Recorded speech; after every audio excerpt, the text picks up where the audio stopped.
স্মৃতির পাতায় কত কিছু লেখা আছে আমার, তারে মাঝে কিছু স্মৃতি থাকবে চিরকাল। আলহামদুলিল্লাহ রবিল আলমিন ওসলাত ওসালাম আলা সৈয়দুল মুরসালিন আম্মা বা'দ ফাআউযু বিল্লাহি মিনাশ শাইতানির রাজিম বিসমিল্লাহির রহমানির রহিম আসসালাতু ওয়াসসালামু আলাইকা ইয়া রাসূলুল্লাহ ওয়া আলা আলিকা ওয়া আসহাবিকা ইয়া হাবিবাল্লাহ আসসালাতু ওয়াসসালামু আলাইকা নবিয়াল্লাহ ওয়া আলা আলিকা ওয়া আসহাবিকা ইয়া নূরাল্লাহ। প্রিয় ইসলাম ভাইরা, মাদানী চ্যানেলের দর্শকবৃন্দ উপস্থিত হয়েছি মাদানী চ্যানেলের অনুষ্ঠান নিয়ে, যার নাম হচ্ছে স্মৃতির পাতা থেকে। আপনারা যে যেখান থেকে আমাদের সাথে শরিক হয়েছেন, আপনাদের সকলকেই জানাচ্ছি আমাদের অনুষ্ঠানের পক্ষ থেকে অসংখ্য শুভেচ্ছা এবং অভিনন্দন। আপনারা জানেন যে অনুষ্ঠানের প্যাটার্ন হচ্ছে একজন করে গেস্ট আমরা আমন্ত্রণ জানিয়ে থাকি। সেই সুবাদে আজকেও আমাদের সাথে একজন গেস্ট থাকবেন। তো ওনার কাছ থেকে ওনার জীবনের কিছু স্মৃতি আমরা আমাদের অনুষ্ঠানে সামিল করে থাকি, বিশেষত দাওয়াত ইসলামীকে ঘিরে যে সকল স্মৃতিগুলো ওনার থাকে। তাছাড়া যদি আজকের আমন্ত্রিত যে অতিথি, ওনার যদি মদিনা শরীফের কোনো স্মৃতি থাকে বা আরও যেগুলো দর্শনীয় স্থান থাকে, আমাদের বেরেলি শরীফ, এরপর আজমির শরীফ, আরও অনেক কিছু থাকতে পারে। তো এই সকল কিছু স্মৃতিকে আমরা আজকের অনুষ্ঠানে তুলে ধরার চেষ্টা করি। তো আজকে ইনশাআল্লাহ আজ্জা ওয়াজাল আমরা অতিথি থেকে ওনার স্মৃতি জানার চেষ্টা করব। তো আমাদের সাথেই থাকবেন। আসলে শুরুতেই ভালো ভালো কিছু নিয়ত শামিল করে নেই, কেননা মুসলমানের নিয়ত তার আমল অপেক্ষা উত্তম। আমরাও নিয়ত করি যে আল্লাহ পাকের সন্তুষ্টি এবং তার রসুল সাল্লাল্লাহু আলাইহি ওয়াসাল্লামের সন্তুষ্টির জন্য শুরু থেকে শেষ পর্যন্ত আমরা এই প্রোগ্রামটি দেখব, যা এখানে শিক্ষণীয় বিষয় উঠে আসবে তার উপর ভরপুর আমল করারও আমরা চেষ্টা করব ইনশাআল্লাহ। দরুদে পাকের অসংখ্য অগণিত ফজিলত। প্রিয় আকাম মক্কি মাদানী মুস্তাফা হুজুরপুর নূর সাল্লাল্লাহু আলাইহি ওয়াসাল্লামের ফরমান, যে ব্যক্তি জুমার দিন আমার প্রতি ৮০ বার দরুদে পাক পড়বে, তার ৮০ বছরের গুনাহ মাফ হয়ে যাবে। সল্লু আলাল হাবিব সাল্লাল্লাহু তাআলা আলা মুহাম্মদ সাল্লাল্লাহু তাআলা আলাইহি ওয়া আলিহি ওয়াসাল্লাম।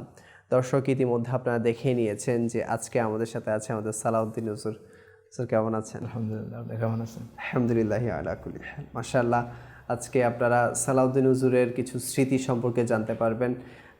আপনারা আপনাদের হয়তো বা এক এক মুবাল্লিকের স্মৃতি জানার ইচ্ছা থাকে বা ইচ্ছা পোষণও করেন। অনেকে মেসেজ করে জানান, হুজুর অমুক মুবাল্লিককে আনেন, অমুক মুবাল্লিককে দাওয়াত দিন, যাতে করে ওনাদের কিছু জানতে পারি। তো ইনশাআল্লাহ চেষ্টা থাকবে যে প্রতি সপ্তাহে আমি যাতে যারা আমাদের পুরনো জিম্মাদার ছিল, যারা দাওয়াত ইসলামীতে অনেক বছর ধরে সম্পৃক্ত আছে, তো ওনাদেরকে আনার, যদি ওনারা আসতে চান ইনশাআল্লাহ ওনাদেরকে আনার আমি চেষ্টা করব।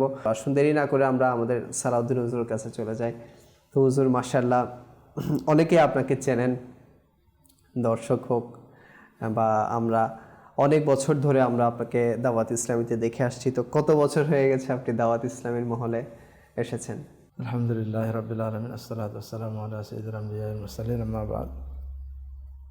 আলহামদুলিল্লাহ, দাওয়াত ইসলামীতে 2003 থেকে এ পর্যন্ত সম্পৃক্ত আছে। আলহামদুলিল্লাহ, সম্পৃক্ত আছেন। তো যাত্রাটা কীভাবে শুরু হয়েছিল, কিভাবে আপনি দাওয়াত ইসলামীতে এসেছেন? যাত্রাটা এভাবে হয়েছিল, দাওয়াত ইসলামীকে আগে থেকে দেখতাম। আমি যখন এখানে টাউনে আমাদের স্টাডিতে ছিলাম, এক জায়গার মধ্যে 5 ওয়াক্ত নামাজ আসা যাওয়া হতো একটা মসজিদে। তো ওই মসজিদের মধ্যে দরস হতো। তখন ইজতেমা বা মাদানী কাফেলা এটা সিস্টেম ছিল না, শুধুমাত্র দরসটাই ছিল। আর একটা মসজিদে রোববারে মাগরিবের নামাজের পরে ইজতেমা হতো। তো এই ইজতেমার মধ্যে কয়েকবার যাওয়া, কিন্তু দরসের মধ্যে প্রায় সময় বসতাম। জি। এবং আমাদের মোবাইলের যারা দরজ দিত তাদের বলার ধরন, তাদের আচার আচরণ খুবই ভালো লাগতো। আমি বিশেষত মাদ্রাসার লাইনে, অর্থাৎ ব্যাকগ্রাউন্ডের মাদ্রাসায় লেখাপড়া করেছি। তো একটা জিনিস মানে অভাব অনুভব করতাম, সেটা হচ্ছে আলহামদুলিল্লাহ আমরা আহলে সুন্নাত ওয়াল জামাতের, এটা আল্লাহ তাআলা অনেক বড় দয়া যে ইসলামের মূলধারা আহলে সুন্নাত ওয়াল জামাতের মধ্যে আমরা আছি। কিন্তু আমলের ক্ষেত্রে এবং দাওয়াতের ক্ষেত্রে আমাদের একটা অভাব অনুভব করতাম সবসময়, যে আমাদের যে হক জিনিসটা মানুষকে ফুটিয়ে কীভাবে তোলা যায় এবং সেটাকে সুচারুরূপে মানুষের নিকট পৌঁছানো, বিভিন্ন সালফে সালেহিন যারা সাহাবায়ে কেরাম আউলিয়া কেরামের জীবনী পড়ি, বিশেষত তাসকিরাতুল আউলিয়া পড়ার আমার একটু খুবই শখ ছিল। মিনহাজুল আবেদিন সহ ইমাম গাজ্জালী রহমতুল্লাহ বই পড়ার একটু আমার এটা শখ বেশি রাখতাম, অন্তরের মধ্যে খুবই শান্তি পেতাম। কোনো টেনশন হলে এগুলি পড়তাম। ফয়জান সুন্নাত আমার কাছে ছিল, ওখান থেকে পড়তাম, খুবই শান্তি লাগতো। আসার আগে ফয়জান সুন্নাত ছিল। জি জি। তো এটাগুলি পড়লে কোনো টেনশন থাকলে টেনশন চলে যেত। মাশাআল্লাহ। কিন্তু ওই যে অভাব যেটা হচ্ছে, এলম তো শিখলাম, কিন্তু একটা স্প্রিয়া হলো, এটা মানুষের কাছে যারা আমাদের সালফে সালেহিন সাহাবায়ে কেরাম আউলিয়া ইজাম যেভাবে পৌঁছিয়েছেন, যে আন্দাজে, ওইটার ট্রেনিং হয় না আমাদের। স্বাভাবিকভাবে আমাদের মাদ্রাসার আমাদেরকে থিওরিক্যাল শেখানো হয়, আমরা কিতাবগুলো পড়ি, পড়ার পর পেশাগত জিন্দেগিতে আমরা চলে যাই, প্র্যাকটিক্যাল জিন্দেগিতে। যারা মাদ্রাসায় পড়ায় তারা শিক্ষকের, বা যারা কণ্ঠ ভালো থাকে তারা ওয়াজের ময়দানে যায়। এটা তারা তো পরিপূর্ণ, যেটা মানুষের নিকট দ্বীনের দাওয়াতটা পৌঁছানো, আমি যেটা বলেছিলাম সালফে সালেহিন আউলিয়া কেরাম করেছেন, জীবনের কোরবানি দেয়া, সাথে সাথে যে ওই ব্যক্তি মুমিন প্রকৃত মুমিন হতে পারবে না যিনি নিজের মা বাবা ভাই বোন সব কিছু থেকে নবী করিম সাল্লাল্লাহু আলাইহি ওয়াসাল্লামকে ভালোবাসবেন। এই হাদিসের প্র্যাকটিক্যাল কোথায় পাবো? প্র্যাকটিক্যাল দেখতেছি না, মানে সচরাচর দেখা যায় না। সব কিছুর পিছনে একটা মানে উদ্দেশ্য থাকে। সব কিছু মিলে যখন আমার পড়ালেখা শেষ সমাপ্তি, দরসে বসতাম, তাদের সাথে বন্ধুত্ব, মোবাইল, এর পরপরই একটা কোর্স এখানে শুরু হচ্ছিল। আচ্ছা। তো কোর্সের মধ্যে ওনারা আমাকে মানে কোশিশ করলো, বোঝালো, ইনফারাদি কোর্স যাকে বলা হয় দাওয়াত ইসলামের পরিবেশে। ওনারা বললেন, দেখেন আপনি আলিম হয়েছেন, আপনার আমাদের দ্বীনের দাওয়াতের ক্ষেত্রে আপনি খুবই বুঝবেন। আমরা তো পড়ালেখা অনেক যারা ছিল তারা দ্বীনি লাইনে পড়ালেখা করেন, দুনিয়াবি লাইন অর্থাৎ স্কুল কলেজে ছিলেন। তো আমাদের এখানে একটা কোর্স হবে, যে কোর্সের মধ্যে দ্বীনের দাওয়াত কীভাবে দিতে হয়, মানুষকে কীভাবে বোঝাতে হয়, সেটা ট্রেনিং দেওয়া হবে। আমার খুবই ভালো লাগলো কথাটা আব্বাকে। আমার আব্বু একজন আলেম ছিলেন, মাশাআল্লাহ। তো ওনার কাছে মানে আমার যেটা পেশ করলেন, এবার এটা তো কোনো দিন দেখি নাই, আমারও খুব আশা যে দ্বীনের দাওয়াত দেওয়াটা, এটা ট্রেনিং, এটা তো কোথাও শুনে নেই। আলহামদুলিল্লাহ দাওয়াত ইসলামী দিচ্ছে, আমি আর ইচ্ছা সেখানে আমি অংশগ্রহণ করি। উনি খুবই খুশি হয়ে আমাকে ইজাজত দিলেন। কত দিনে ছিল এটা? এটা 41 দিনের। আচ্ছা। ওটাতে আমি অন্তর্ভুক্ত হয়ে গেলাম, এবং ওইখানে যে প্রশিক্ষণটা দিয়েছিল এবং বিভিন্ন সালফে সালেহিনের ঘটনা এবং আমাদের দাওয়াত দেওয়ার পদ্ধতিগুলো লেখাতো, এগুলো প্র্যাকটিক্যাল করার জন্য বিভিন্ন জায়গায়, ইউনিভার্সিটিতে, মেডিকেলে, বাজারে, মার্কেটে, এগুলো যখন পাঠাতো তখন অনুভব করতাম যেটা বইতে পড়েছি আলহামদুলিল্লাহ প্র্যাকটিক্যাল এখানে দেখা যাচ্ছে। যে হাদিসটা পড়েছিল সব কিছুতে ভালোবাসা, যে দ্বীনের দাওয়াত দেওয়ার সাথে সাথে দ্বীনের কোনো প্রয়োজন সাথে সাথে নিজের সব কিছু বিসর্জন দেওয়ার যে মন মানসিকতা দেওয়া হয়, সেগুলো এখানে প্র্যাকটিক্যাল দেখানো হচ্ছে। এবং সেখান থেকে মাদানী কাফেলার সফর, বিভিন্ন জায়গার মধ্যে এমন প্রতিকূল জায়গায় মানে পাঠানো হয়েছে, যেখানে আমাদেরকে ফুলের মালা দিয়ে না, বরঞ্চ ফুলের মালা দিয়ে কিছু জায়গাতে গ্রহণ করেছে, কিছু জায়গাতে এমন যেখানে আমাদেরকে মানে অন্যভাবে গ্রহণ করেছে। আপনারা ছিলেন শুরুর দিকের, হয়তো শুরুর দিকে আমাদের উপর একটা কাফেলার মধ্যে একটা হামলা হয়েছিল। আল্লাহু আকবার। এবং হামলা হওয়ার ওখানেও আল্লাহ তাআলার মদদ, রাসূল পাক সাল্লাল্লাহু আলাইহি ওয়াসাল্লামের দয়া দৃষ্টি ছিল, আমরা বেঁচে গিয়েছিলাম। কিন্তু দিন দিন অনুভব করেছে যে দিনের জন্য এই কষ্টটা তো রাসূল পাক সাল্লাল্লাহু আলাইহি ওয়াসাল্লাম করেছিলেন, সাহাবায়ে কেরাম আলাইহিম রিদওয়ান করেছিলেন, আউলিয়া ইজাম ওনাদের জীবনেতে দেখেছি, কিন্তু এখন প্র্যাকটিক্যাল দেখতে পাচ্ছি। এটা খুবই স্মরণীয়, খুবই স্মৃতিময়, যে শুরুর দিকটা। আপনার আশাটা মানে কোর্সের মাধ্যমে, কোর্সের মাধ্যমে। তো হুজুর কোথায় গিয়েছিলেন প্রথম কাফেলা আপনাদের? কোথায়? প্রথম আমাদের কোর্সটা শুরু হয়েছে চট্টগ্রামে। সেখান থেকে প্রথম কাফেলা 3 দিনের ছিল, সেটা আমাদের চট্টগ্রামের ভিতরে 3 দিনের কাফেলার জন্য পাঠানো হয়েছিল। সেটাও অত্যন্ত প্রতিকূল অবস্থা ছিল, মানে বৃষ্টি এবং কাদার ভিতরে হেঁটে হেঁটে যাওয়া, ইসলামী ভাইদেরকে সঙ্গে নিয়ে যাওয়া। যে মসজিদে পাঠানো হয়েছে ওখানে অনুমতি নেই, সেখান থেকে আবার ফিরে আরেকটা মসজিদে আসা, মানে সেটাও স্ট্রাগল। স্ট্রাগলের উপরে স্ট্রাগল, মাশাআল্লাহ। এটার থেকে আবার এসে আবার 12 দিনের জন্য এমন জায়গায় ফেনী এবং নোয়াখালী ওদিকে পাঠানো হয়েছিল। তখন এখানে দাওয়াত ইসলামী চিনে নেয় কেউ, আমাদেরকে পাঠানো হয়েছে, কোনো ঠিকানাই নেই। কয়েকজন ইসলামের নম্বর ছিল, নম্বর নিয়ে আমাদেরকে পাঠিয়ে দেওয়া হয়েছে। তো প্রথমে ফেনীতে গিয়েছিলাম, ফেনীতে না, প্রথমে নোয়াখালীতে। নোয়াখালীর মধ্যে আমাদেরকে খুবই মানে সেখানে ছিলাম, খুবই ভালো, কিছু প্রতিকূল অবস্থা এসেছিল কিন্তু সেটা কেটে গেছে। কিন্তু ফেনীতে যখন আমরা পরবর্তী 6 দিন নোয়াখালীতে, 6 দিন আমাদের ফেনীতে প্রথম 3 দিন খুব ভালো ছিলাম। লাস্ট যে 3 দিন ছিল, ওই 3 দিনের মধ্যে আমাদের উপর মানে যে আজমাইশ বা যে পরীক্ষা, যেটার সম্মুখীন হতে হয়েছে, কিন্তু দয়াও আল্লাহ তাআলা দয়া। আচ্ছা, এখান থেকে আপনি মেসেজ কি দিবেন আজকে অনেকের উপরে হয়তো বা যেভাবে আপনারা যেটা ফেস করছেন, এখন কিন্তু ইসলামাবাদীকে ওটা ফেস করতে হয় না, তারপর টুকিটাকি যে একটা সমস্যা চলে আসে তখনকার দাওয়াত ইসলামী আর এখনকার দাওয়াত ইসলামীতে অনেক তফাৎ। যেভাবে মানে সাহাবায়ে কেরাম আলাইহিম রিদওয়ান, আউলিয়া কেরাম যখন প্রথম ইসলামের দাওয়াত নিয়ে যেতেন, তখন তাদের উপর যে প্রতিকূল অবস্থা হতো, সাদরে গ্রহণ করতো না। তো দাওয়াত ইসলামের জন্য অতটুকু না হলেও কিছুটা প্রতিকূল অবস্থা ছিল, যেটা গ্রহণ করাতে এমনকি ওলামায়ে কেরাম যারা ছিলেন তাদেরও এটাকে গ্রহণ করে নিতে, মানে এটা কেমন জানে নতুন মনে হতো। যেমন কিছু কিছু বিষয় আছে যেগুলি দুনিয়া থেকে, যেমন কিছু সুন্নাত, কিছু এমন ইসলামী রীতি যেগুলি দুনিয়াবি মডার্ন স্বভাব গুলো দেখে দিচ্ছে, যেগুলি এখন যদি বলতে যায় সেগুলি অনেক আছে নতুন মনে হয়। জি, অনুরূপভাবে দ্বীনের দাওয়াত দেওয়াটা তো এটা সাহাবায়ে কেরাম আলাইহিম রিদওয়ান, আউলিয়া ইজমের এটা তরিকা। আম্বিয়া কেরাম আলাইহিমুস সালাম যেভাবে দ্বীনের জন্য বের হয়েছেন, এটা তো তাদেরই তরিকা। জি, তো সেই তরিকা চলতে গিয়ে তারা যে পরিস্থিতির সম্মুখীন হয়েছেন, আমরা শুরুতে সেটা সম্মুখীন হয়েছিলাম, কিন্তু বর্তমানে সেটা এখন তো খুবই ইজি। এরপরও মেহমানের মতো আপ্যায়ন করা হয়, এবং এরপরও এটাও একটা লেখক পরীক্ষা যে সুখের সময়ে শকর করা এবং দুঃখের সময়ে শকর করা, যে দোনোর অবস্থার মধ্যে যে আল্লাহ তাআলা আমাদেরকে এই পরিস্থিতি এনেছেন। এই অনুষ্ঠানটা আসলে খুবই গুরুত্বপূর্ণ এই জন্য যে এই স্মৃতিটার কারণে অনেকে বুঝতে, যারা নতুন দাওয়াত ইসলামীতে আসতেছে, যে তখনকার মুবাল্লিগরা কিভাবে কষ্ট করে দাওয়াত ইসলামীকে এগিয়ে নিয়েছে।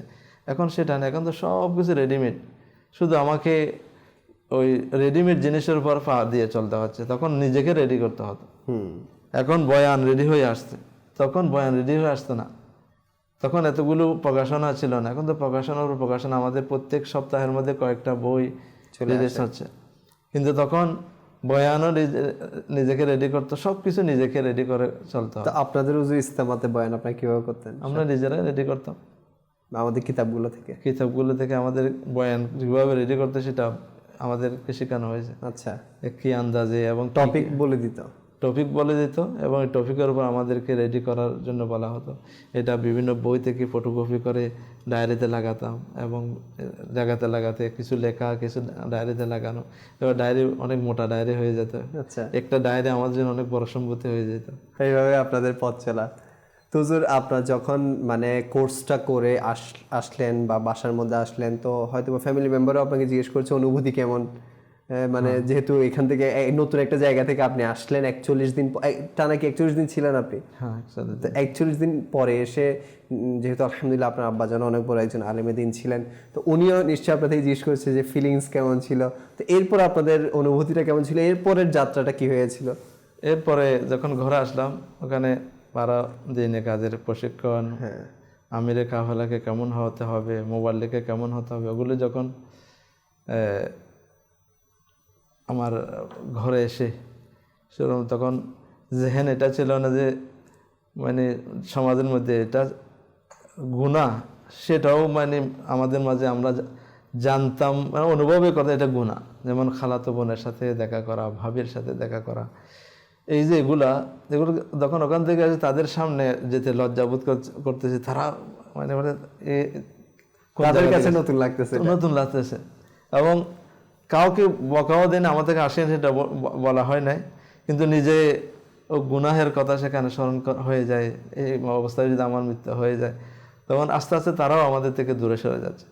ঘরে আসলাম, তো প্রথম আমার পরিবর্তন পরিবর্তন দেখে মনে করি যে এখানে কিছু শেখানো হয়েছে পরিবর্তন। মাশাআল্লাহ। এরপর ঘরে এসে আমাদের ঘরটা গ্রামে, তো সকালে উঠে আমি সদয় মদিনে দেওয়ার জন্য বের হলাম। তো যখন আওয়াজ করলো, আমার আব্বা হঠাৎ করে অবাক হয়ে গেল, এটা কি, আমার ছেলেকে কি শুরু করেছে। প্রথম ওনাকে এটা বুঝে আসতেছিল না। পরে যখন কয়েকদিন করা হলো, মসজিদের মধ্যে 3জন 4জন মুসল্লি হতো, 2 কাতার 3 কাতার হয়ে যাচ্ছে। সবার মধ্যে আসলে এটার ফায়দাটা যখন দেখলো যে না, দ্বীনের দাওয়াতের জন্য লজ্জা পরিত্যাগ করতে হবে, এবং এটা অনেক সুন্দর করে যখন বলা হলো, সাহাবায়ে কেরাম এভাবে সদয় মদিনা দিতেন, মানুষকে নামাজের জন্য আহ্বান করতেন। তো এটার পর ওখানে এলাকার মধ্যে একটা আলোড়ন সৃষ্টি হলো যে নামাজের প্রতি মানুষের আগ্রহ। এরপর মাদ্রাসা মদিনা বালেগান, মসজিদের মধ্যে এলাকার, সেখানেও বাধা। আপন এলাকার মধ্যে কোরআন শরীফ পড়াতে পারবে না। আমাদের একটা মাদ্রাসা জামিয়াতুল মদিনা যেটা ছিল বর্তমানে আমার চিপাতলিতে যেটা, তখন দাওয়াত ইসলামীকে এটা সুপর্দ করা হয় না, কারণ ইলেকট্রিক ছিল না। আমি মোমবাতি দিয়ে যারা এখন মসজিদে অনুমতি নামাজ পড়ে, এদেরকে নিয়ে ওখানে মাদ্রাসা মদিনা বালে কোরআন শরীফ ওরা শিখতো এখানে। তো আলহামদুলিল্লাহ তখন এটা মাদ্রাসা মদিনা বালেগান অনুমতি নেই। এখন আলহামদুলিল্লাহ সেখানে শত শত বাচ্চা পুরো এলাকার মধ্যে। আজকে বুধবার নেকির দাওয়াত জানাবি যখন আসতেছিল, চারিদিকে বের হয়ে যাচ্ছে। তো ধৈর্য ধরতে হয়েছে, অনেকদিন বাধা এসেছে। তো আলহামদুলিল্লাহ এখন সেটা নেকির দাওয়াতের একটা সুন্দর বাগান হয়ে গেছে। এখানে কোর্স চলতেছে, কি না হয় সেখানে আমরা যেটা জানি। আর আমি যদি ভুল হবে না বললে, সেটা যে বাংলাদেশের মধ্যে হয়তো বা খুবই সুন্দর একটা জামিয়াতুল মদিনা যদি আপনারা দেখতে চান, সেটা হাটহাজারীর মধ্যে গেলে আপনারা দেখতে পাবেন। গ্রামীণ পরিবেশ সাথে সাথে এত সুন্দর করে ডেকোরেটেড করা হয়েছে এখন। আর আপনারা গেলেই সেটা বুঝতে পারবেন যে আমাদের জামিয়াতুল মদিনা কত সুন্দর। জামিয়াতুল মদিনাও আছে, মাদ্রাসাতুল মদিনাও আছে, কোরআন শিক্ষাও হয়, সাথে সাথে আলেমে দ্বীনও করা হচ্ছে। আর সামনে আরও অনেক কিছু সেখানে করা হবে, অনেক বড় বড় কমপ্লেক্স শেখানো হবে। আমি আপনাদেরকে এটাও জানতে চাইবো যে এখন তো আপনাদের মাশাআল্লাহ মানে জামিয়াতুল মদিনা আর মাদ্রাসাতুল মদিনাটা আপনাদের মানে বাসার একেবারে নিকটবর্তীতেই আছে।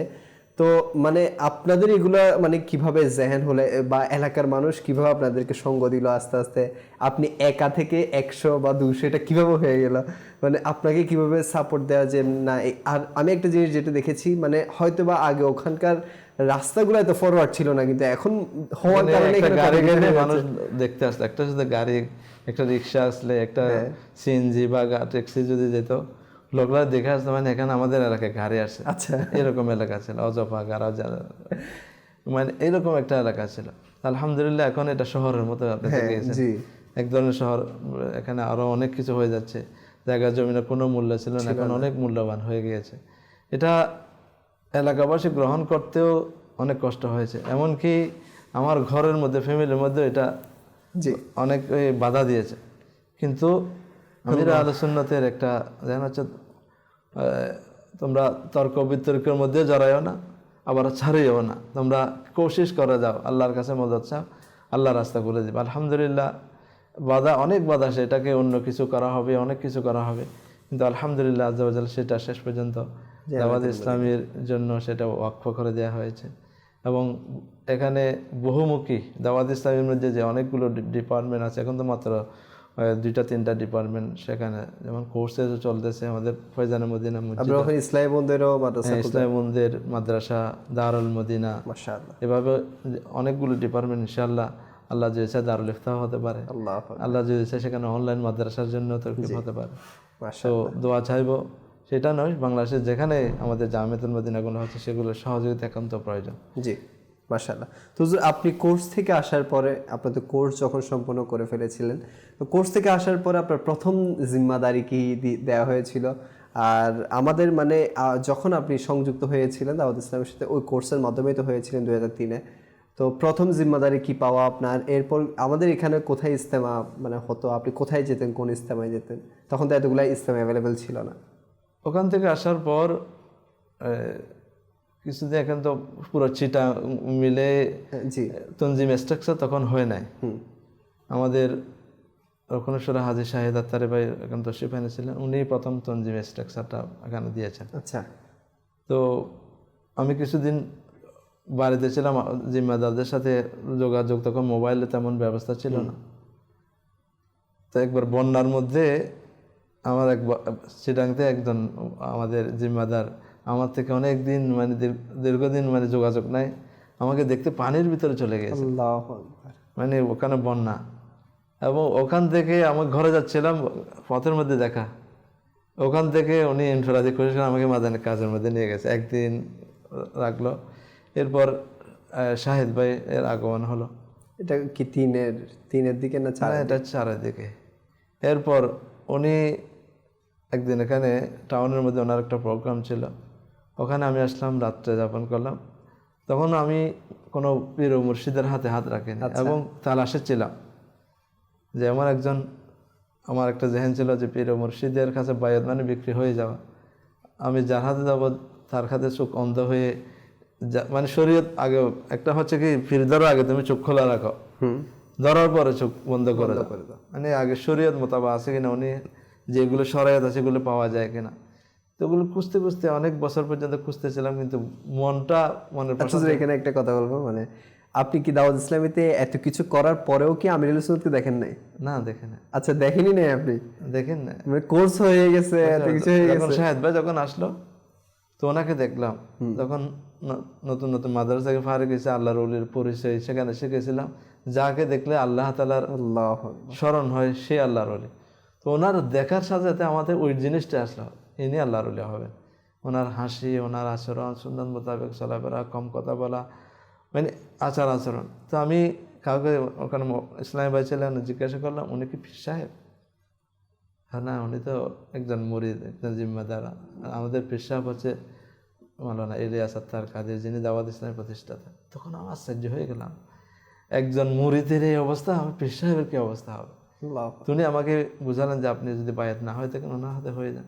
আমার আর কোনো দ্বিধাদ্বন্দ্ব রইল না, যার মুরিদের এই অবস্থা হতে পারে তো ওনার কাছে না হয়ে গেল, ওইখানে আমার বায়াত গ্রহণ করে মুরিদ হলাম।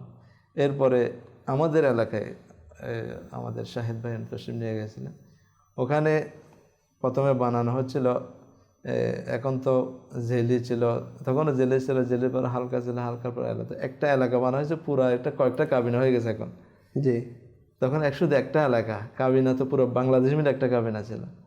তো ওখানে আমাকে একটা এলাকাতে 25টা মসজিদের উপর একটা এলাকা, প্রথম মানে বাংলাদেশের প্রথম তনজিম স্ট্রাকচার, এবং প্রথম আমাকে কি ওখানে জিম্মাদারি। আলহামদুলিল্লাহ সেখানে কয়েক বছর, এবং বিভিন্ন মসজিদে রাতে উঠে উঠে অনেক জায়গার মধ্যে সদাই মদিনা শুরু করে ইসলাম ভাইয়ের আগ্রহ প্রকাশ করতো, ওদের বাড়িতে গিয়ে রাত যাপন করে সদাই মদিনা শুরু করার জন্য। তখনকার মাদানী কাজগুলো মানে অনেক মানে কষ্টও হতো, কিন্তু অনেক মজাও লাগতো। আলহামদুলিল্লাহ, আল্লাহু আকবার। তো এইভাবে আপনার যাত্রা শুরু, মাশাআল্লাহ। এখন আপনি আমাদের বিভিন্ন কোর্সগুলো আপনি দেখছেন। কোর্সের দায়িত্বে কতদিন হচ্ছে আছেন?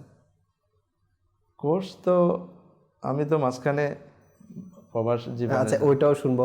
প্রবাসে হয়তো আপনার জিম্মাদারি ছিল? প্রবাসী হচ্ছিল এর আগে, এখানে অনেক জিম্মাদারি আমার ছিল, এখানে চট্টগ্রাম শহরে, এরপরে মুন্সিগঞ্জ যে জামিয়াতুল মদিনা আছে ওখানে তনজিমে জিম্মাদারি এবং মাদ্রাসা নিজামতের জিম্মাদারি ছিল।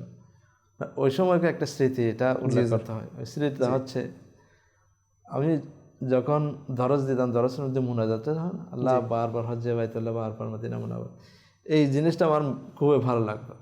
দরজের মধ্যে দোয়া কবুল হয় এটা।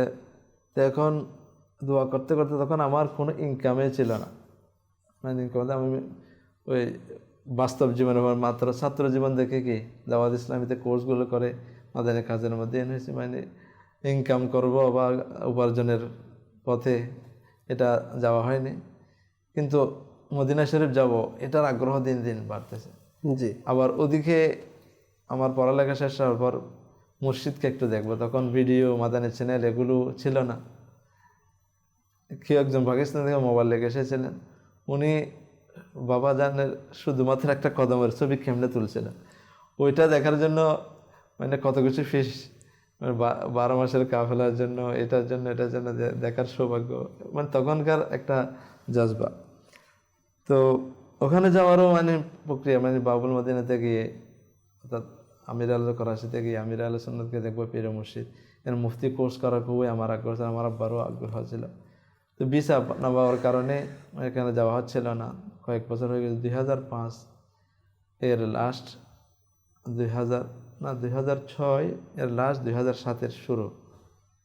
তখন হঠাৎ করে মানে আমার একজন রিলেটিভ উনি বলে যে তোমাকে আগামী বছর হজে যাওয়ার জন্য তুমি রেডি হয়ে যাও। আল্লাহ, সাথে?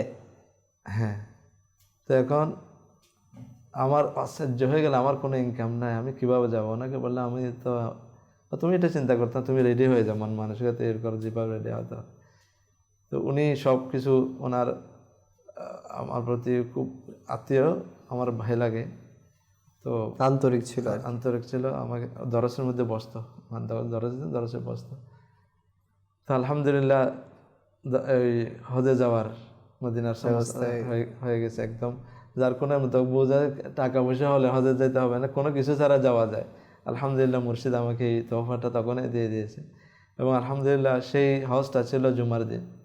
আচ্ছা, আপনি আকবরের হজ্জে আকবর পেয়েছেন? হ্যাঁ, যে হজের সওয়াব আছে জুমার দিন, যে আরাফার 70 হজের পরিমাণ সওয়াব পাওয়া যায়। আর আরও একটা সৌভাগ্য ছিল, আব্বা জানো আমার সাথে ছিলেন।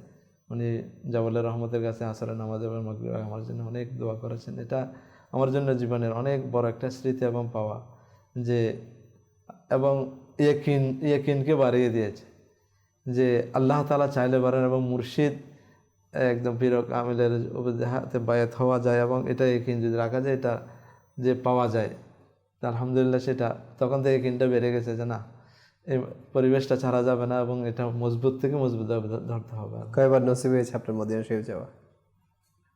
বড় হজে 2বার, তাও 2বার আমার বাবার সাথে যাওয়া, আমার মাও ছিল, আমার ফ্যামিলির সবাই ছিল 2য়বারের মধ্যে, এবং বেশ কয়েকবার ওমরা এবং মাদানী কাফালা নিয়ে তাও একবার যাওয়ার সুযোগ হয়েছে হাজে আমাদের রূপকর্ষণ হাজী আব্দুল ওয়াহাব ভাইয়ের সাথে, প্রবাস থেকে ওখান থেকে যাওয়া। আচ্ছা, মাশাআল্লাহ, এটা অনেক স্মৃতি, এটা আমার আমির আহলে সুন্নতের তোহফা। প্রবাস জীবনে অনেক বছর ছিলেন, জি জি, তো ওখানেরও হয়তো অনেক স্মৃতি আপনার আছে ওখানে কাজ করতে গিয়ে। প্রবাস জীবনে বিভিন্ন মাদানের কাজ এখানে করছিলাম, হঠাৎ করে আল্লাহ তাআলা যে ওখানে রাখছেন, জি, ভিসা আসলো, চলে গেলাম একটা কোম্পানিতে জবের জন্য। কিন্তু মন মানতেছিল না যে 12 ঘন্টা ডিউটি, মাদানের কাজ আগে সারাদিন করতাম, মন একদম উচাটন হয়ে গেছে। কিন্তু 6টা বাজলেই ডিউটি শেষ, আমাদের কোথায় খুঁজতাম এখানে মাদানের কাজ কোথায় হচ্ছে, ওখানে চলে যেতাম। তো যেতে আলহামদুলিল্লাহ সেখানে আমাদের বাংলাভাষীদের মধ্যে কোনো ইজতেমা ছিল না। তো ওখানে গিয়ে দেখলাম যে অনেক বাংলাভাষী ইজতেমাতে আসে, যারা বাংলা কথা আমাদের দেশে শিক্ষিত মানুষের, কিন্তু এদেরকে মানে শেখানোর জন্য, তাদেরকে বোঝানোর জন্য অন্য ভাষার লোক, উর্দু ভাষায় তো ওদেরকে বোঝানো যেত। আমি চিন্তা করলাম, অনুমতি নিয়ে আমি আলাদাভাবে একটা ইজতেমা শুরু করলাম বাংলা ভাষায়। বৃহস্পতিবারে এটা বাংলা ভাষায় এটা করতাম। আলহামদুলিল্লাহ সেখান থেকে অনেক মোবাল্লিগ সেখান থেকে সৃষ্টি হয়েছে প্রবাস জীবনে, এবং অনেকে এমন কান্না করে দিয়েছে যে যারা জীবনে আলিফ বা তা পড়ে নাই, প্রবাস জীবনে চলে গিয়েছে অনেক, তারা আলহামদুলিল্লাহ কোরআন শরীফ শুদ্ধ পড়া শিখেছে এখানে মাদ্রাসা বালেগা, কান্না করে দিয়েছে দাওয়াত ইসলামে যে আমাকে কিনা দিয়ে দিল। এটা অনেক খুশি লাগে যে আমাদের চট্টগ্রামের মধ্যে আলহামদুলিল্লাহ বেশার কম সবাই কোরআন শরীফ পড়তে পারে, কিন্তু অন্যান্য জেলার মধ্যে আমি গিয়ে দেখেছি মানে অনেকেই কোরআন শরীফ পড়তে পারে না, অনেকেই টোটালেই পারে না। আলহামদুলিল্লাহ দাওয়াত ইসলামের পরিবেশের মধ্যে এই জিনিসটা বয়স্কদের জন্য কোরআন শিক্ষা, এটা অনেক বড় উপকার দিয়েছে। এখানে বেশ 8-10 বছর আলহামদুলিল্লাহ সেখানে কেটেছে, তাও মাদানী কাজের মধ্যে দিয়ে। এখানে সেখান থেকে দুবাই ছিলাম, দুবাই থেকে ওমান এবং আরও কয়েকটা দেশে যাওয়ার সৌভাগ্য নসিব হয়েছে। ওখানেও তো রূপনসুরাদের হয়তো বা ইয়া হয়েছে, তো কয়জন? না, সবচেয়ে বড় যে স্মৃতিটা সেটা হচ্ছে বাবাজানকে করাচি যাবো, সেখানে যাওয়া হলো না, যাওয়া তো হচ্ছে না। ওখানে গিয়ে জানতাম যে মানে বাবাজান ওখানে যান আমির আলোচনা দুবাইতে, কিন্তু সেখানেও কয়েক বছর হয়ে গেল, কোনোভাবেই মানে অনেক রিকোয়েস্ট, অনেক জিম্মাদারের সাথে যে একটু যদি দেখা হতো। জি। তো হঠাৎ করে একবার এমন হলো, একজন মোবাইলে ওখানে গেছে, আমি ওনাকে বলছিলাম আমাকে একটু ব্যবস্থা করে দেন, আমি কি দেখবো না? তো উনি আমার নামটা লিখে নিলেন, কিন্তু তাও বছরের হয়ে যাবে। হঠাৎ করে একদিন বাজারে গেলাম, বাজারের মধ্যে আমার সাথে একজন মোবাইল আছে ইন্ডিয়ান, ওনার কাছে কল আসলো আমাদের নিগরানেশ্বরা। তো অনেক জায়গায় বাঙালি একজন মোবাইলের কাছে সালাউদ্দিন নাম, ওনাকে চিনেন? চিনি মানে, ওনাকে তো ভালো করেছেন এবং আমার কাছেই আছে, আমার পাশে আছে। ওনার সাথে একটা কাজে গিয়েছিলাম বাজারে, ধর ওনাকে একটা দেন। আওয়াজ শুনে আমি নিগরানেশ্বরা, উনি আমাকে বলে নিগরানেশ্বরা, সালাউদ্দিন তোমার জন্য একটা খুব সারপ্রাইজ আছে, বলবো? এটা বলে আমির আহলে সুন্নাতকে মোবাইলটা দিন, উনি বাবাজান সালাম দিয়ে দিলেন, উনি তো সালাম আগে দিয়ে দেন। যখন সালাম শুনলাম, আওয়াজ শুনলাম, মনে হলো আমি এই পৃথিবীতে নাই, আমার পায়ে। এটা স্মৃতিটা মানে অনেক যা একটু দেখার জন্য অনেক, মানে কলে কথা বলছে, মোবাইলে আমার সাথে কথা বলছে, কোথায় আছে? আমি অমুক জায়গায় আছি, আপনার সাথে একটু যদি দেখা করতে পারতাম। আমাকে বলতেছে বাবা যেন হুকুম করেন, আমি তো আপনি কোথায় আছেন? আবুধাবি। অনেক দূর, সম্ভব হবে না এত।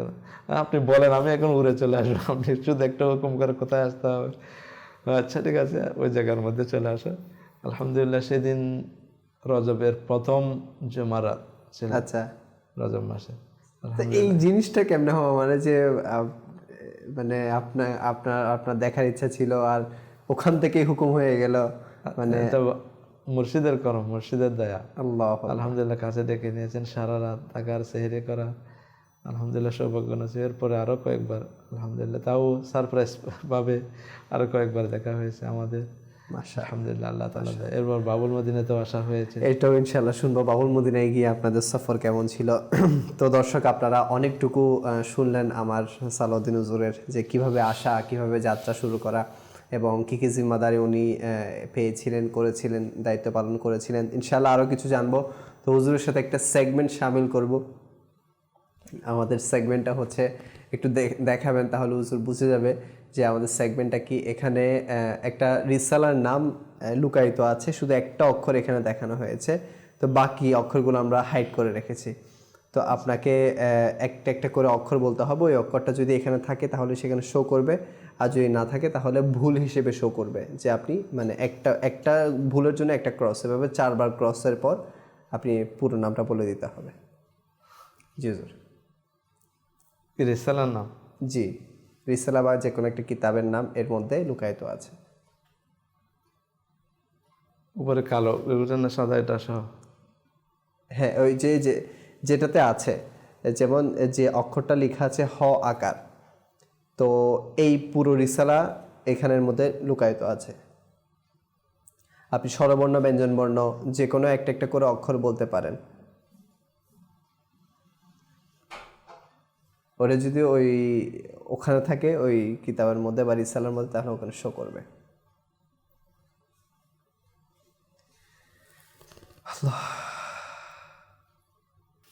জি স্যার, পুরোটা বলতে হবে এমন কোনো শর্ত নাই, আপনি একটা একটা করে অক্ষর বলতে পারেন। আচ্ছা, যেমন শরিয়, শরিয়া এভাবে বলতে পারেন। ওই নামের মধ্যে যদি ওগুলো থাকে তাহলে ওখানে শো করবে, আকার ইকার দিয়ে বলতে হবে না। ওইটা যদি আপনি ওখানে থাকে ওখানে শো করবে, তাহলে আপনার জন্য সহজ হয়ে যাবে। ম আছে কিনা একটু দেখাবেন। আল্লাহ, না হুজুর, ম নাই ওই রিসালা বা কিতাবের নামের মধ্যে। আর 3টা সুযোগ আছে ভুল করার। আল্লাহু আকবার। কিন্তু অনেক সোজা একটি রিসালা এটা। আচ্ছা, আপনি পারবেন, চেষ্টা করবেন।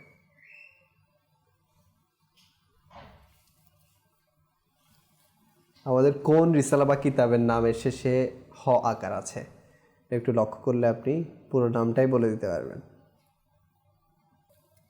আমি আরও সহজ করে দিচ্ছি, এটা আপনার সাল্লাল্লাহু আলা মুহাম্মদ, এটা খুবই রিসেন্ট আমাদের কাছ থেকে এই বিষয় সম্পর্কিত জিনিসটা খুব রিসেন্ট গিয়েছে আর কি। আচ্ছা, যেটা এই কিতাব বা রিসালার সাথে সম্পর্ক রাখে, ওই বিষয়গুলো আমরা খুব রিসেন্ট পার করে এসেছি, বেশি দিন হচ্ছে না। ক আছে? ক একটু দেখবেন যে ক আছে কিনা সেখানে। না হুজুর, ক নাই। মুহররম মাসের সাথে সম্পর্কিত, মুহররম মাসের সাথে কোন রিসালা বা কিতাব সম্পর্কিত আপনি একটু চিন্তা করেন, বাংলা যেটার নামের শেষে হ আকার আছে। একদম ইজি করে দিলাম, আমাদের মাকতাবাতুল মদিনার নাম ঘাটলে আপনি পেয়ে যাবেন মুহররম মাস সম্পর্কে। দর সুগার আছে, দর ও শুকার আছে কিনা একটু দেখাবেন। জুজুর আছে, ল জুজুর পুরাটা চাইলে বলে দিতে পারেন। নামটা স্মরণে আসতেছে, কিদুল হাজুর। আল্লাহ আল্লাহ, স্মরণে এসে আসতেছে না। কাকে নিয়ে আমরা স্মরণ করি মুহররম মাস? হ ওকার আছে, জি জি আছে। হুসাইনি দুলহা। জি হুজুর, হুসাইনি দুলহা হচ্ছে আমাদের আজকের রিসালার নাম। তো মাশাআল্লাহ, আপনি অবশেষে আমাদের এই রিসালার নামটি বলতে পেরেছেন, আল্লাহ পাক বরকত দিক। অনেকে আমাদের সোশ্যাল মিডিয়াতে জয়েন হয়েছেন।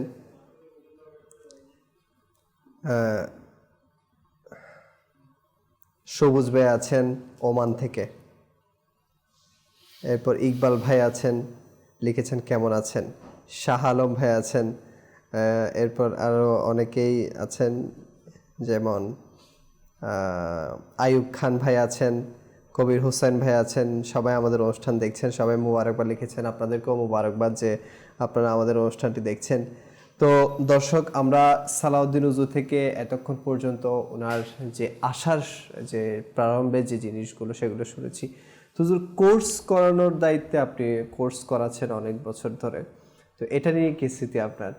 অনেক বছর, আচ্ছা এর আগে আমি একটা জিনিস আপনার থেকে আলোচনা শুনবো। মাশাআল্লাহ হুজুর, আপনিও মাদ্রাসা ব্যাকগ্রাউন্ডের, তো যারা মাদ্রাসা পড়ুয়া এদেরকে আপনি কি একটা পয়গাম দিতে চান? যে আসলে অনেকে মানে মাদ্রাসায় পড়লেই অনেকে মনে করে যে মানে তারপর তাবদীলিটা কিন্তু আমরা দেখি না তার মধ্যে। তো দাওয়াত ইসলামী এক্ষেত্রে কিন্তু অনেকটুকু ভূমিকা পালন করে, সেটা আপনি নিজেও ফিল করেছেন। তো ওই ক্ষেত্রে আপনি কি পয়গামটা দিবেন? সেটা অত্যন্ত গুরুত্বপূর্ণ।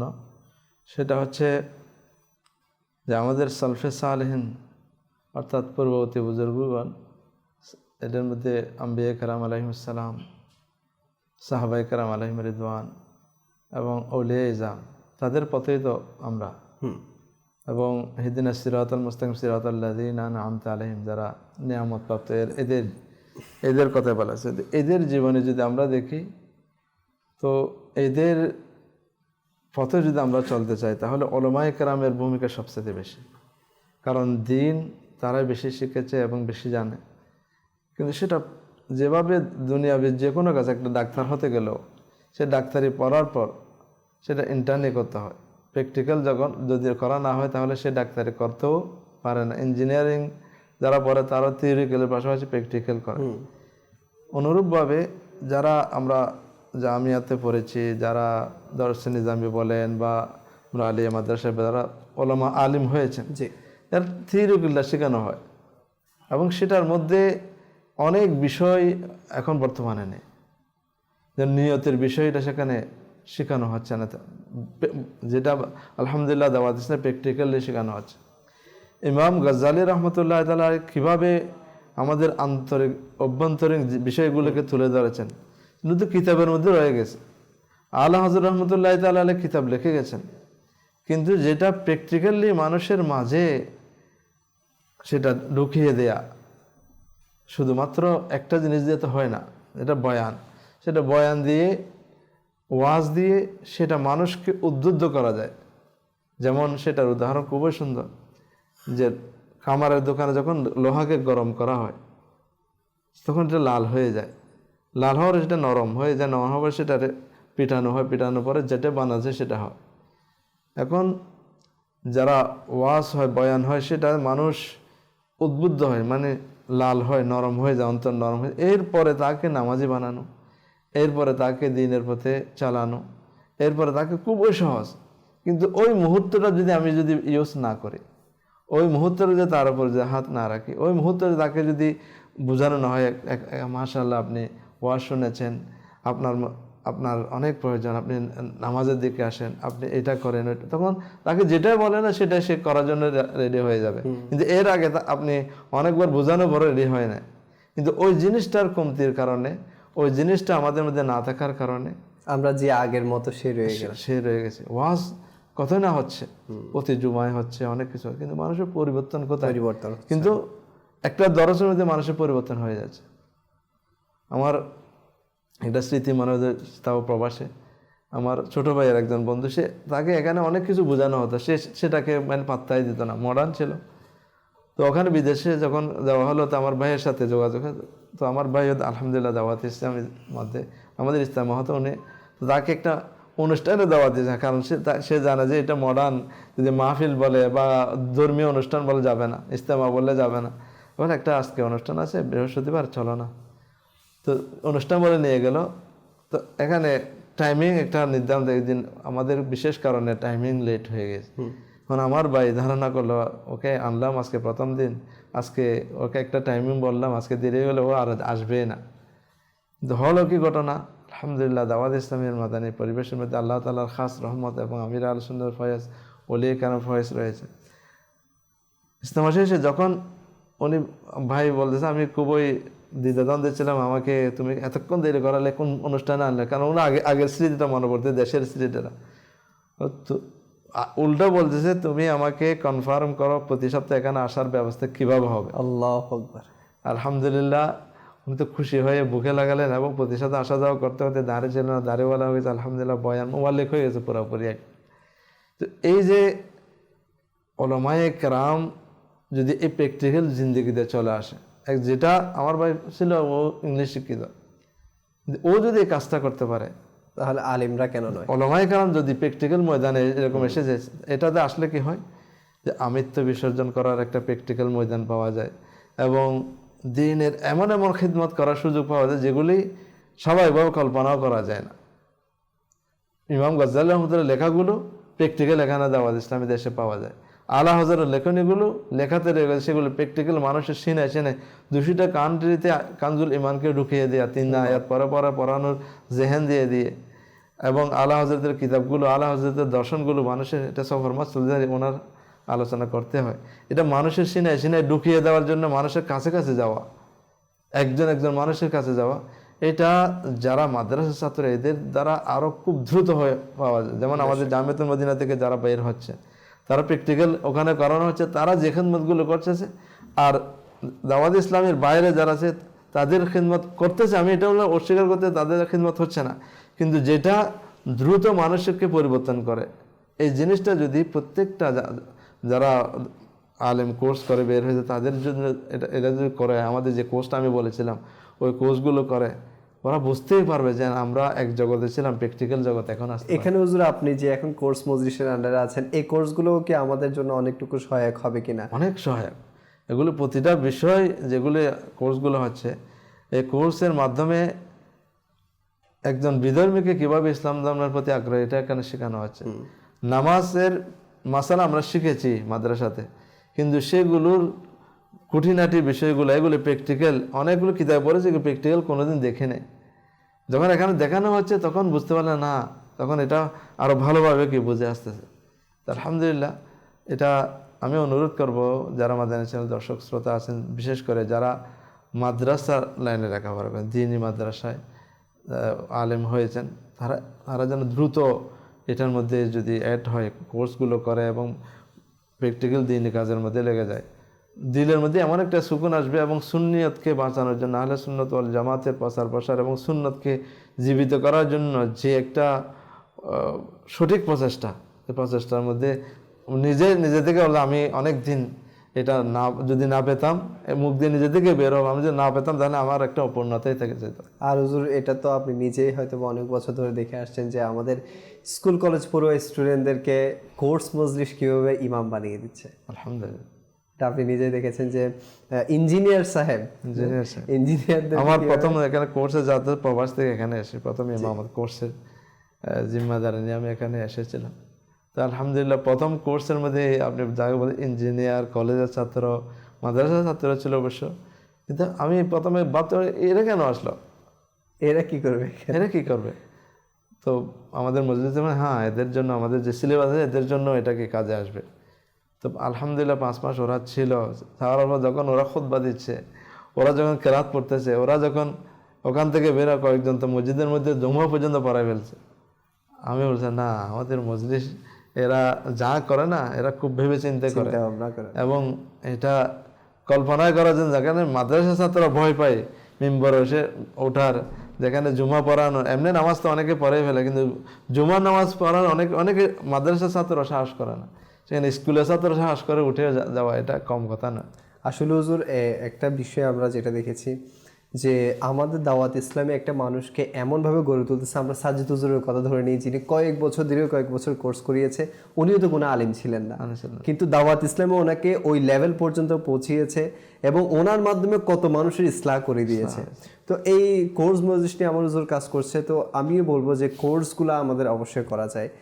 আর যে কোনো একটা কোর্স, সেটা 63 দিনের তরবিয়তে কোর্স হোক বা আমার হুজুরের আন্ডারে 5 মাসের ইমামত কোর্স আছে, এখন হয়তো বা 4 মাস হয়ে গিয়েছে, 5 মাসই আছে, এরপর মুদারিস কোর্স, অনেকগুলো কোর্স আমার হুজুরের আন্ডারে আছে। তো আমি বলবো যে আপনাদের জন্য যেটা আপনারা প্রয়োজন মনে করেন, আর কোর্স তো সবগুলোই মোটামুটি একটা মুসলমানের জন্য প্রয়োজনীয়।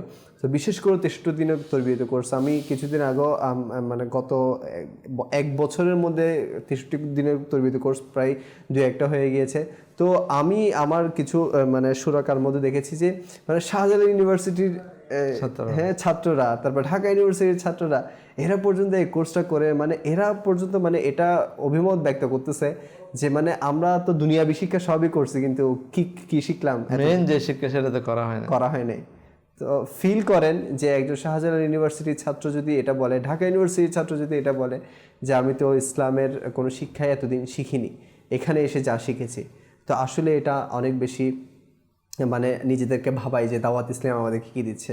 তো আসলে ইনাদের থেকে শেখার অনেক কিছু আছে, যে ইনারা দাওয়াত ইসলামীকে কত কষ্টের বিনিময়ে আজকে এখানে এনেছে, এবং দাওয়াত ইসলামের কত সহজে পেয়ে গিয়েছি, তো সেটার কদরও করি। তো হুজুর মাশাআল্লাহ, আপনার ইচ্ছা ছিল মুর্শিদের শহরে যাওয়ার, সেটা কখন প্রথমবার, কয়েকবার হয়তো বা গিয়েছেন আপনি? না, একবারই গিয়েছেন। এরপর কি আর ট্রাই করেন নাকি যাওয়া হয় নাই, এটাও বলবেন। প্রথম কখন গিয়েছেন? হয় নাই, আমার তো 2003 থেকে যাওয়ার ইচ্ছা, এবং এক পর্যায়ে আমাদের সফর হয়েছিল দাওয়াত ইসলামের তরবিয়তি কোর্সের, সেখানে আমাদের পার্শ্ববর্তী রাষ্ট্র ভারতের, সেখানে আমাদের সফর, সেখানে হাজী জমজম আত্তারি রহমতুল্লাহ তাআলা আলাইহি, মুফতি ফারুক আত্তারি রহমতুল্লাহ ওনারা ছিলেন, আরও শাহিদ ভাই, আব্দুল হাবিব ভাই, নিগরানি শুরা, এরকম প্রায় 7-8 জন রোকনের শুরা এখানে ছিলেন। তো ওখানেও আমি মুফতি ফারুক আত্তারি রহমতুল্লাহ তাআলা দরবারে ইন্টারভিউ দেওয়ার সুযোগ হয়েছে। আচ্ছা। এবং ওখানে আরাকিনে সুরাকারায় মানে করছে, ওনাকে করানোর জন্য ব্যবস্থা করা হোক, এবং আমি ওখান থেকে চলে যাওয়ার জন্য মানে এত স্পিড ছিল তখন, মানে পাসপোর্ট সব দিয়ে দিয়েছিলাম, কিন্তু হচ্ছিল না, ভিসা না হতে হতে হতে হতে প্রবাসের মধ্যে গিয়ে তখন রোকনে সুরা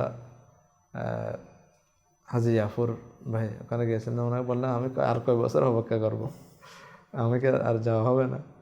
আলহামদুলিল্লাহ উনি ওখানে গিয়েই আলহামদুলিল্লাহ ব্যবস্থা করেন। 2012 সালে আমাদের সেখানে যাওয়ার সৌভাগ্য নসিব হয়েছে, বাবা জানের সাথে আমার ঘরে সেহেরি, আলহামদুলিল্লাহ অনেক শফকত আল্লাহ তাআলা দয়া এখানে হয়েছে।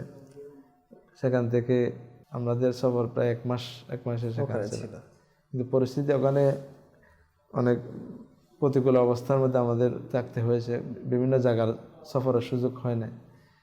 তো ওখানে থেকেছি, বিভিন্ন সুযোগ সুবিধা ওখানে, আলহামদুলিল্লাহ বাবাজানের সাথে দেখা, মাদানী মুযাকারায় বসা, আলহামদুলিল্লাহ একটা যে স্বপ্ন ছিল, স্বপ্ন এটা আল্লাহ তাআলা। আপনারা তো কাছ থেকে দেখেছেন, মানে কি দেখে, ওনাকে দেখে কি ফিল করেছেন, কি আপনার মনের মধ্যে এসেছে, যে মানে শোনা দেখা কি মিল পেয়েছেন না অমিল ছিল? আমি শুনতাম যে ওখানে গেলে প্রত্যেকটা মানুষের একটা ফিলিংস, বাবাজানের সাথে যারা সাক্ষাৎ করে তাদের একটা বক্তব্য শুনছে যে ওখানে যারাই যায়, সে কাছের লোক তো সে দূরের লোক, ওনারা ফিল করতে যে আমাকে বাবাজান খুব ভালোবাসে। তো আমি এটা বুঝে কেমনে হয় এতগুলো মানুষ আমির আলোচনার মুরিদ কেমনে, তখন ওখানে গিয়ে বুঝলাম যে না, বাবা যান সবার প্রতি মানে সমান দৃষ্টি রাখেন এবং সবার দিল জয়ী, সবাই মনে করে যে আমাকে খুব ভালোবাসতেছে, সবাই আমাকে কাছে ডাকতেছে, আমাকে সব কিছু মানে ইয়া করা। এটা রসুল পাক সাল্লাল্লাহু তাআলা আলাইহি ওয়াসাল্লামের একটা সুন্নত মোবারক, যে হুজুর সাল্লাল্লাহু আলাইহি ওয়াসাল্লাম এর কাছে যারাই যেতেন তারাই এই ফিলিং নিয়ে আসতেন যে না আমাকে খুবই ভালোবাসে, আমাকে খুবই ভালো, উনি সবার একই মন্তব্য। মানে এই জিনিসটা আমির আল সুন্নাত দামাত বরকাত, আমরা তো সুন্নত অনেক কিছু মিসওয়াক করা সুন্নত বা খানা খাওয়ার বিভিন্ন সুন্নত, কিন্তু এটা যে একটা গোপন সুন্নত যে সবার প্রতি ভালোবাসা থাকা, সবার প্রতি খেয়াল রাখা, এটা স্বাভাবিক, এটা অর্জন করতে কষ্ট হয়। আমার যাকে ভালো লাগে তার সাথে আমি কথা বেশি বলি, যাতে যার কাছে পরিচয় নাই, এত অন্তরে আমার যুক্তেছে না, তার সাথে একটু তাওয়াজ্জু কম দিই, মনোযোগ কম দিই। কিন্তু আমির আল সুন্নাতের এই জিনিসটা আমি দেখি না, সবার প্রতি সবাই এটা ফিল নিয়ে আসে যে মানে না বাবা আমাকে খুব ভালোবাসে, আমাকে খুব ইয়া করেন। এটা কিন্তু মানে অনন্য একটা ব্যাপার আলহামদুলিল্লাহ। তো এরপর আর যাওয়া হয় নাই? আর যাওয়া হয়। আচ্ছা, আল্লাহ পাক আপনাকে বারবার আপনার মসজিদের জিয়ারত করার তৌফিক দান করুক, আমাদের সবাইকে জিয়ারত করার তৌফিক দান করুক। অনুষ্ঠানের সময় প্রায় শেষের দিকে তো হুজুর দর্শকদেরকে আপনি কি পয়গাম দিবেন দাওয়াত ইসলামীর ব্যাপারে, যে দাওয়াত ইসলামী কি মানে আমাদের জন্য কত বড় নিয়ামত, এটার জন্য কি পয়গাম দিবেন আপনি? যখন থেকে দাওয়াত ইসলামেতে আসা হয়েছে একটা জিনিস যেটা আমি মনে করে আসছি, দিন দিন কিয়ামত সন্নিকটে, দিন যতই ঘনিয়ে আসতেছে কিয়ামতের দিকে যাচ্ছে, এটা ফিতনা ফসাদ বেড়ে যাবে, এমন নয় যে কমে যাবে। দিন দিন নতুন নতুন ফিতনা, আমরা কিতাবের মধ্যে পড়েছি কিয়ামতের আলামতের মধ্যে যে পৃথিবীর অবস্থা, গুনাহের অবস্থা বাড়বে এবং নেকির যে সেটা কমে যাবে, নেকির আগ্রহ কমে যাবে। গুনাহের মধ্যে কোনো প্রশান্তি নেই, নেকির মধ্যে অনেক প্রশান্তি। যে জিনিসটা অনুভব করতে একটা মরুভূমি, কোনো ছায়া নাই, পানির পিপাসা। এই অবস্থায় যদি মরুভূমির মাঝখানে একটা যদি গাছ পাওয়া যায় বা কোনো ছায়ার সন্ধান পাওয়া যায় এবং সেখানে যে একটু যদি ঠান্ডা পানির কূপ থাকে, তাহলে কী ধরনের ফিলিং হবে যে এই তো গরমের মধ্যে কোথায় যাব, কোথায় বা একটা রাতে কোনো গাছ নাই, কোনো বিল্ডিং নেই, এ অবস্থায় হঠাৎ করে এক জায়গায় গিয়ে আশ্রয় পেলাম। বর্তমান যুগে গুনার যে ছড়াছড়ি, নেকির সুরতেও গুনাহ করা হচ্ছে। গুনাহতে আমরা আসে পেশেন্ট, গান বাজানো, এমনকি এত বড় করোনা আমাদেরকে কত বড় শিক্ষা দিয়ে গেছে যে মানুষের জিন্দেগি কিছুই না, এরপরও আমাদের ফিলিংটা নাই যে আমাকে মরতে হবে, আমাকে কবরে যেতে। আমার চোখের সামনে টকবগে যুবক হঠাৎ করে চলে যাচ্ছে কবরে, এগুলো আমরা সব দেখলাম। কিন্তু কবরে গিয়ে আমাদের হবে কি, আমি কি নিয়ে যাচ্ছি, আমাদের কি দুনিয়াতে এসেছি কেন, আল্লাহ তাআলা দরবার আমাকে সব কিছুর জবাবদিহি করতে হবে। গুনাহের মাঝে আমাদের পুরা জিন্দেগি কেটে যাচ্ছে, বাঁচবো কীভাবে, বাঁচার কোনো উপায় নাই। যেদিকে যাই, ঘরে মধ্যে যাই, গুনাহ যারা করে তাদেরকে উৎসাহিত করা হচ্ছে, নেকি যারা করে তাদেরকে বিভিন্ন টর্চারিং, তাদেরকে হেয়া করা হচ্ছে, সমাজের মধ্যে আত্মীয় স্বজনের মধ্যে তাদেরকে হেয়া করা হচ্ছে। একটা আশ্রয় চাই, একটা আশ্রয়স্থল হচ্ছে দাওয়াত ইসলাম। এখানে নেকি করলে উৎসাহিত করা হয়। আমি নিজের জীবনে ফেলি যে হীনমন্যতায় ভুগতাম, নামাজ পড়তে গেলে বলে সুফি হয়ে যাচ্ছে, এটা করলে ওইটা হয়ে যাচ্ছে, সবাই এই ধরনের, কিন্তু মিথ্যা কথা বলে কোনো একটা তাকে চালাক বলা হতো। তখন মনে মনে ভাবতাম যে মিথ্যা কথা বলা একটা নাকি ভালো, এদেরকে উৎসাহিত করা হচ্ছে, খেলতে যাচ্ছে তাদেরকে উৎসাহিত করা হচ্ছে, মাহফিলে যাচ্ছে তাদেরকে অনুৎসাহিত করা হচ্ছে। যখন দাওয়াত ইসলাম এটাতে উৎসাহিত করা হচ্ছে, ওইটাকে অনুৎসাহিত করানো হচ্ছে, তখন বললাম এটা আল্লাহ তাআলার দয়া মেহেরবানি যে এই যুগের মধ্যে একটা আশ্রয়স্থল আমাদেরকে দিয়েছে। এখানে এসে যারা আসবেন তারা না আসলে দাওয়াত ইসলামকে দূর থেকে তারা দূর থেকে দেখা আর ভিতরে ইন হয়ে এখানে এসে দেখার মধ্যে আকাশ পাতাল ডিফারেন্স। এটা মন্তব্য করতে পারবো আপনি অনেক কিছু, কিন্তু ভিতরে দেখা মাদিনা কাফেলায় সফর করবেন, আপনি কোর্স করবেন, ইজতেমাতে আসা যাওয়া 12 দিন কাজের মধ্যে যখন আপনি অ্যাটেন্ড করবেন, তখন বুঝতে পারবেন এই আমি যে ফিলিংটা করতেছি আপনার মধ্যেও সেই ফিলিংটা আসবে। বেশক আপনি হয়তো এটা ফিল করতেছেন। তো মাদিনা চ্যানেলের দর্শক শ্রোতা যারা, তাদের কাছে অনুরোধ, আপনারা আলহামদুলিল্লাহ অনেক দিন হয়ে গেছে মাদানী কাফেলা সফরের সুযোগ ছিল না। এখন ব্যবস্থা হয়ে গেছে। এখন আলহামদুলিল্লাহ স্বাভাবিক পরিস্থিতি এসে সব কিছু স্বাভাবিক হয়ে যাচ্ছে। আপনাদের কাছে অনুরোধ রাখবো, এটা আমাদের জন্য বড় সুযোগ। একটা আমাদেরকে কিয়ামতের নমুনা দেখিয়েছে, এখন আর ওইটা থেকে সবক গ্রহণ করে আমরা মাদানী কাফেলায় সফর করি, মাদ্রাসাতুল মদিনা বালাকানের মধ্যে অংশ নিই, ইজতেমার মধ্যে আসা যাওয়া করে। আর সুযোগ নাও হতে পারে, হঠাৎ মৃত্যু এখন বেড়ে যাচ্ছে, হঠাৎ মৃত্যু বেড়ে যাচ্ছে। আল্লাহ, আরেকবার আল্লাহ রাখার সুযোগ দেওয়া নাও হতে পারে। আমার তওবা করি, আসি মাদানী পরিবেশের মধ্যে সম্পৃক্ত হয়ে নিজেকে একটু পরিবর্তন করি। আমাকে নিজেকেও পরিবর্তন করার জন্য সবার কাছে দোয়া চাই, আমিও যেন পরিবর্তন হতে পারি। এবং সবাই আমরা এই পরিবর্তন যেখানে হয় সেখানে সবাইকে দাওয়াত। বেশক, মাশাআল্লাহ। তো দর্শক, আমরা সবাই দাওয়াত ইসলামের সাথে সম্পৃক্ত হয়ে যাই। আল্লাহ তাআলা আমাদের সবাইকে এক ও নেক হয়ে দাওয়াত ইসলামের কাজ, দ্বীনের কাজ করতে তৌফিক দান করুক। সামনে রবিউন নূর শরীফের আগমন হতে যাচ্ছে, তো আমরা এটারও ভরপুর প্রস্তুতি গ্রহণ করি। আল্লাহ তাআলা আমাদের সবাইকে ওনার দ্বীনের কাজের জন্য কবুল করে নিক। আজকে এতটুকুই, ইনশাআল্লাহ আযza পরবর্তীতে আপনাদের সাথে আবারও এই অনুষ্ঠান নিয়ে হাজির হব। আপনাদের সুস্থতা কামনা করে এখানে শেষ করছি। সাল্লু আলাল হাবিব সাল্লাল্লাহু আলা মুহাম্মদ সাল্লাল্লাহু আলাইহি ওয়াসাল্লাম। স্মৃতির পাতায় কত কিছু লেখা আছে আমার, তারই মাঝে কিছু স্মৃতি থাকবে চিরকাল।